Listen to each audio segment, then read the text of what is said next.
आज का हमारा विषय है संग्रह और विसर्जन।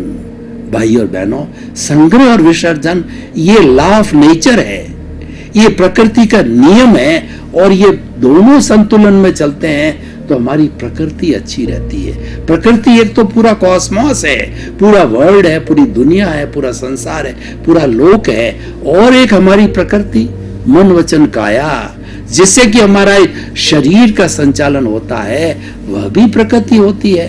और अगर हम जो है बात करें हम आयुर्वेद की भाषा में, तो वात पित्त का प्रकृति होते हैं। अगर हम गुणों की बात करें तो रजोगुण, तमोगुण और सतोगुण ये भी प्रकृति है।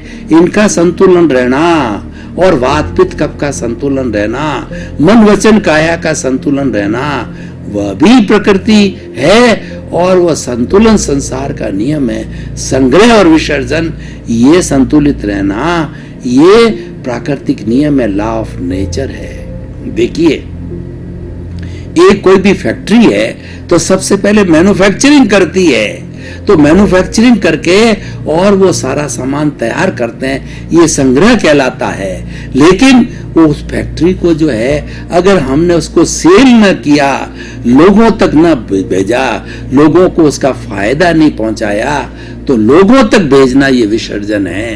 तब जब लोगों तक जाता है तब वह संग्रह लाभकारी होता है, क्योंकि विसर्जन साथ में जुड़ गया। हम जो भोजन करते हैं, हमने जो है पहले अपना जो भोजन जितना हमारे शरीर को आवश्यकता है उतना भोजन किया, ही संग्रह हो गया। और संग्रह होता रहे तो क्या होगा, हमारे अजीर्ण हो जाएगा, हमारा पेट फटने लग जाएगा। वो भोजन पचना चाहिए। जब वो छोटी आंतों के द्वारा भोजन पचता है, यकृत तक जाता है, और मल द्वार के द्वारा जो है जो शेष बचा हुआ जो टॉक्सिन्स है या शेष बचा हुआ जो भी स्थूल है, वह हमारे मल के रूप में शरीर से बाहर निकल गया। मल के रूप में शरीर से बाहर निकलना विसर्जन है। छोटी आंतों के द्वारा जो है यकृत तक उस भोजन को, एक जो हमारी जैसे मौसमी का जूस कैसे पीते हैं, कैपिलरी के माध्यम से भेजना, और जैसे ब्लड बनता है, ये सारा विसर्जन है। तो ये दोनों साथ चलते हैं। वैसे एक दूसरे के विरुद्ध लगते हैं, लेकिन दूसरे दृष्टिकोण से सोचे, अनेकांत की दृष्टि से, तो ये दूसरों के कंप्लीमेंट्री है, और ये एक सिक्के के दो पहलू है, और ये संतुलन पैदा करते हैं। कुल मिला के संग्रह और विसर्जन संतुलन का नियम है, और ये प्राकृतिक नियम है, लॉ ऑफ द नेचर है। अब देखिए, हम जो थोड़ा और आगे बढ़े तो देखिए, एक दुकानदार है जो किसी चीज स्टॉकिस्ट है और स्टॉक करता रहता है। आजकल देखिए, कोरोना जो वायरस की बात चल रही है, हमारे पूरे विश्व के अंदर कोरोना वायरस इतना भयावह रूप से जो है वह फैला तो नहीं है, लेकिन फैल रहा है, क्योंकि महामारी WHO ने डिक्लेयर कर दी है। महामारी होने के बाद में हम असेसमेंट नहीं कर सकते कि वो कितना फैल जाए, न फैले, ईश्वर की कृपा है, फैलना भी नहीं चाहिए। हम मंगल भावना करते हैं पूरे विश्व के लिए कि ये जो कोरोना वायरस जो है विश्व के अंदर न फैले, और किसी को जो है वो उसका जान तक न ले ले, क्योंकि ये जानलेवा है और इसका अभी तक इलाज, ट्रीटमेंट लागू नहीं हुआ है। इसलिए हम तो ईश्वर से मंगल भावना करते हैं 7 अरब की जनसंख्या के लिए कि वो कोरोना से प्रभावित न हो। ये हमारे ये आत्मविज्ञान कार्यक्रम के तहत जो है हम हर क्षण, हर एपिसोड के अंदर मंगल भावना रखते हैं, और जहां तक हो सके हम उसका जो उपाय बताते हैं, जो दवाई ना हो लेकिन हमारे सोच के रूप में, दृष्टि विज्ञान के रूप में हम जो है दवाई बताते हैं, वो कारगर सिद्ध होती है, क्योंकि वो हमारा फेथ हीलिंग है। दृष्टि विज्ञान कार्यक्रम फेथ हीलिंग का कार्यक्रम है। जहां दवा काम नहीं करती वहां दुआ काम करती है।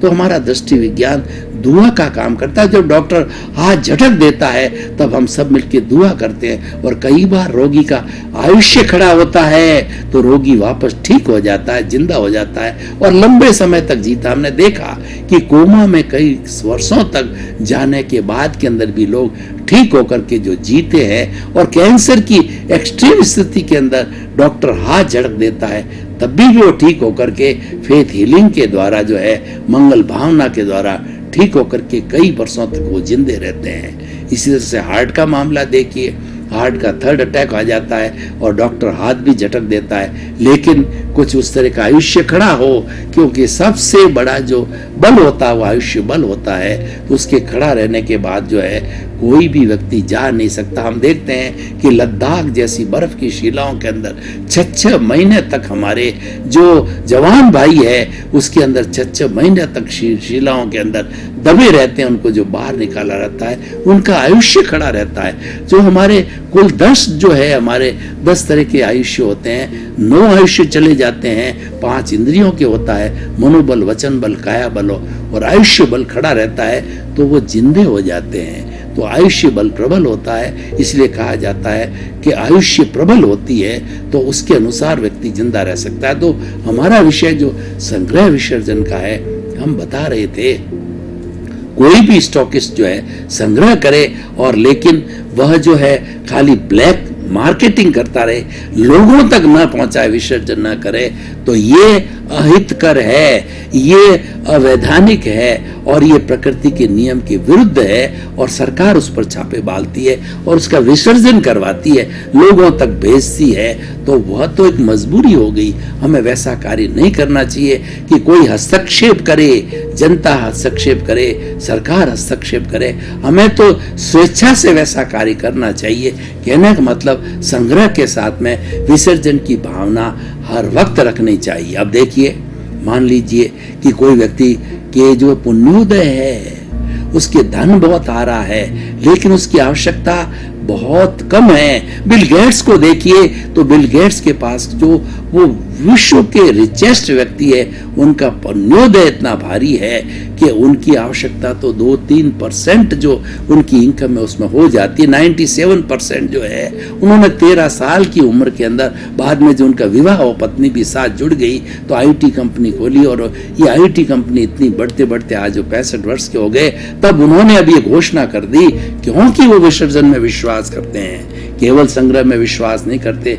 ये बहुत बड़ा विश्व के सामने एक एग्जाम्पल है। उन्होंने ये घोषणा कर दी कि अब मैं इस कंपनी का एमडी न रहूंगा, मात्र उसका संरक्षक रूप में रहूंगा और मेरा शेष जीवन जो है, मेरे जो है वो इतना सारा जो ये जो मैंने जो चैरिटेबल ट्रस्ट में डाल रखा है, लोक कल्याण में, लोगों के रोटी, कपड़ा, मकान, शिक्षा, चिकित्सा के अंदर जो मेरा सारा पैसा जा रहा है, उस लोक कल्याणकारी प्रवृत्तियों में मैं जो है ज्यादा समय लगाऊंगा पत्नी के साथ मिलकर के, ताकि कि मेरे जीवन का जो संग्रह और विसर्जन का जो है वो सूत्र है वो संतुलित हो सके।